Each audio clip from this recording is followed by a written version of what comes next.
Hey, what's going on, everybody? This is Ed from Ed Travels. I'd like to welcome you back for this video.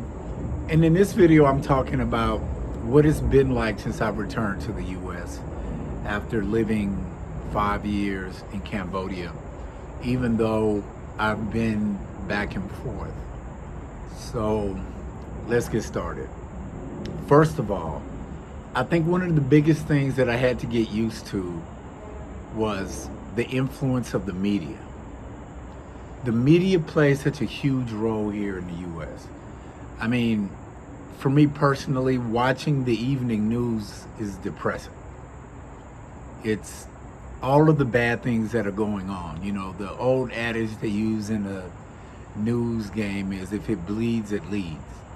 So here where I live, it's the carjackings, the fires, all of the violence that's going on all night. And typically when I'm in Cambodia, I don't watch the news, not even the news in the US. So that was something I had to get used to, and also starting to realize not just what's shown on the news, but in the media, but how it legitimately affects the way people think and act, and affects their mindset. In other words, if I hear it on the news, then it must be true. And that's very difficult to come to terms with, to get used to when I get back. And that ties into my number 2 thing, and that is the politics. I mean, left wing, right wing, MAGA, liberal, conservative. I mean, it's nonstop. Everywhere you go, you know, people are talking about it to the point that there's no more constructive dialogue. You know, it used to be that you could talk to someone and you two have different views without it getting personal. Now it's not just that it gets personal, but it gets violent. People are so driven and so motivated and believe so hard in their school of thought or their belief or their support of a candidate or a political movement that they'll resort to physical violence against each other. Now, I'm not saying that in other countries there are not those issues, but not to this level.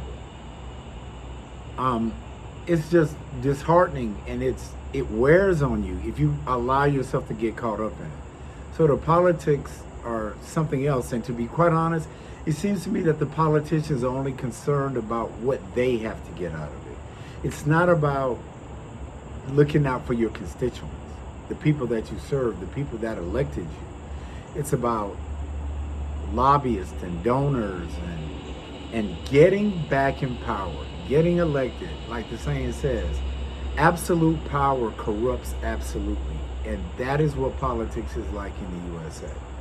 Number 3, this is something that's near and dear to me, is the health care, or the lack of it, or the lack of affordable health care. Unless you have a good insurance plan or something like that. I just happen to be a 100% disabled vet, so I can get care through the Veterans Administration. But the cost of drugs, you know, the cost of medications, life-saving medications, is astronomical. And that's worrisome. That's bothersome to me. I mean, in Cambodia, you can go into the pharmacy and literally get medications that require a prescription here.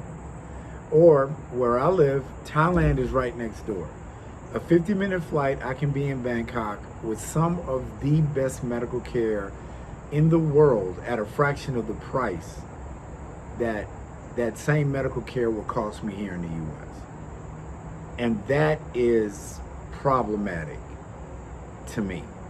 And also, I don't see anywhere in the world that I've traveled, I don't see big pharma, which is part of the problem that ties into the politics and getting certain laws passed and why we don't have universal health care.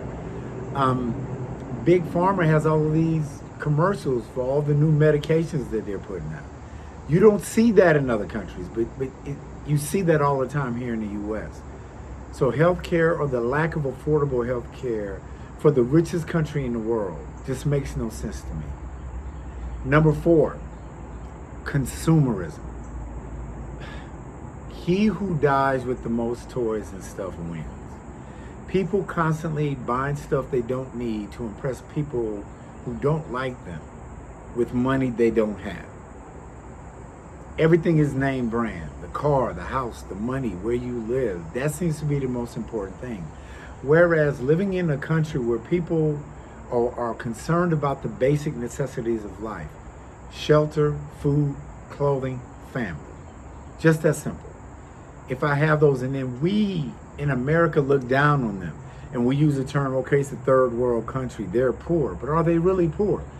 You know, when I'm greeted in Cambodia with, you know, so stay, so sabai, you know, how are you? Good day.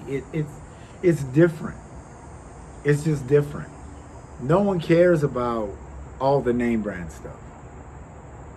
You know, I'm not saying that that doesn't happen. Yeah, you do have a wealthy group of high-end people in Cambodia who drive the nice cars. I mean, really nice cars, have a lot of money.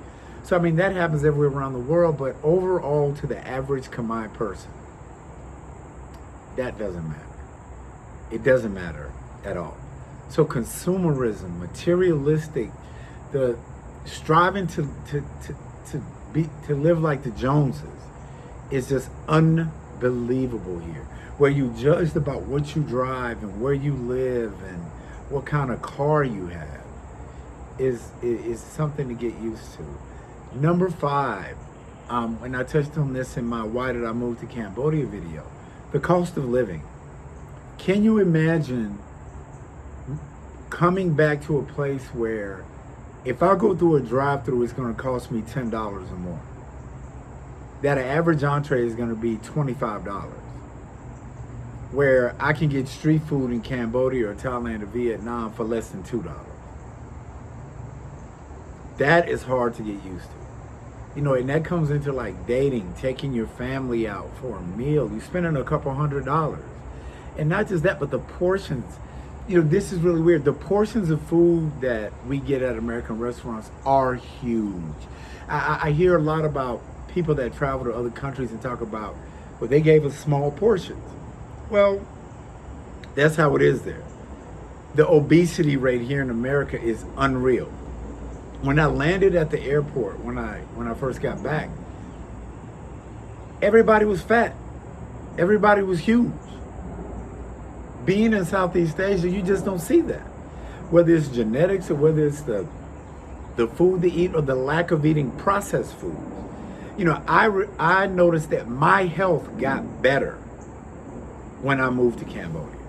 My blood pressure, cholesterol, weight, everything changed because I'm eating freshly cooked food on a day-to-day basis.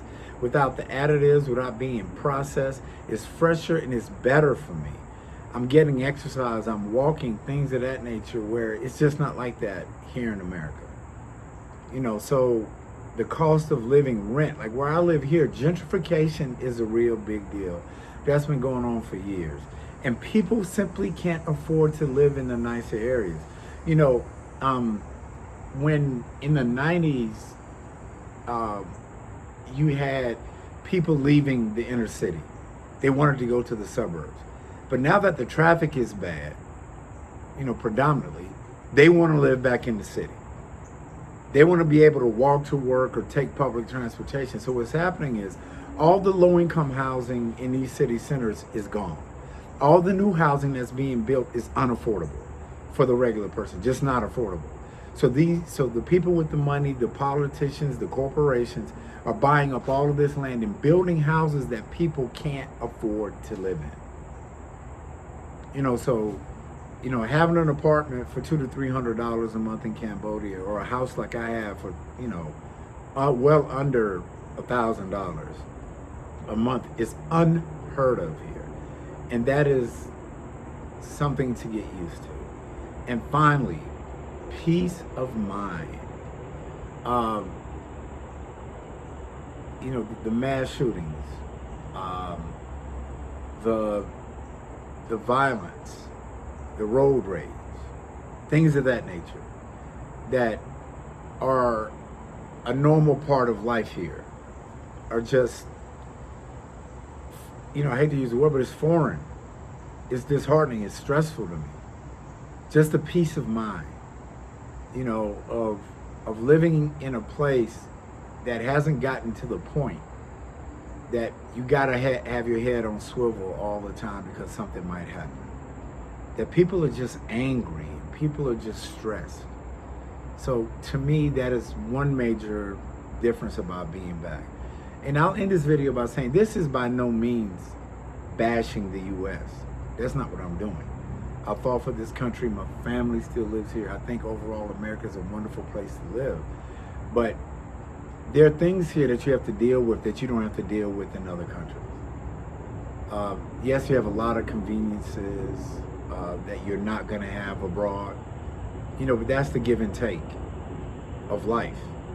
You're not going to get everything that you want all the time.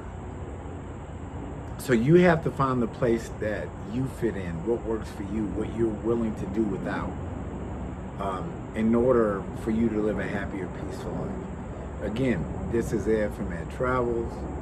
Thank you so much for watching. Click like, subscribe, join me for new content. And remember, I love you. There's nothing you can do about it. Thank you.